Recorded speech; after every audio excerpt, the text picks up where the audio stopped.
j'ai toujours voulu essayer de lui montrer l'exemple du mieux que je pouvais, de l'inspirer du mieux que je pouvais. Parce que moi, j'ai été inspiré par mon grand frère, j'ai été inspiré par mon père. Je voulais toujours qu'il soit fier d'avoir un frère comme moi. Mais pas seulement à travers le foot, même dans la vie. Ça m'a coûté parce que je l'ai un peu trop chouchouté parfois. mais c'est comme ça. J'ai toujours pris conscience que j'en avais qu'un, que je n'aurais jamais deux, de petits frères. Donc il fallait le chérir un maximum. Très différent parce qu'on a une approche du foot qui est complètement différente. Complètement différente. Ouais, mais en même temps, c'est tellement lié. Lui est milieu de terrain à la base. Mais je pense qu'il a été milieu de terrain parce que déjà, moi et Giresse, on est attaquants.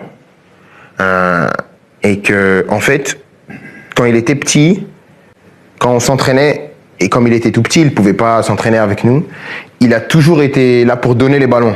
Et il était derrière nous. Et je pense que c'est venu de là, lui.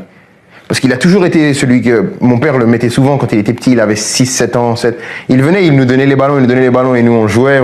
Et donc je pense que c'est arrivé de là. Et lui, il a une vision différente de nous, du foot. Il est un peu plus bas que nous. Parce que nous, chez nous, on est tous attaquants, où mon père, il était milieu offensif. Je pense que c'est lui le plus bas dans la famille, à la base. mais c'est vrai que je pense que lui, c'est venu de là. Il a toujours été celui qui nous donnait les ballons. Quand on faisait des ateliers, finitions en famille et tout, des trucs, il nous donnait les ballons, il nous donnait. Il a travaillé sa qualité de passe comme ça, hein. Il a une super qualité de passe. Et ça veut dire qu'il y a une vraie réflexion autour de ça, que c'est quelque chose ça passe pas d'une oreille à l'autre comme ça, et c'est vraiment... Rien ne doit passer d'une oreille à l'autre. Quand c'est des critiques qui sont constructives, footballistiques, il faut jamais que ça passe d'une oreille à l'autre, parce que sinon c'est un joueur qui s'en fout.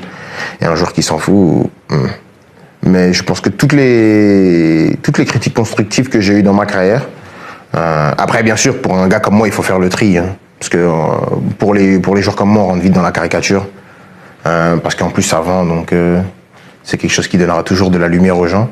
Mais des critiques constructives bien sûr, c'est quelque chose qui rentre toujours dans la tête des joueurs, et au contraire il ne faut pas que ça sorte.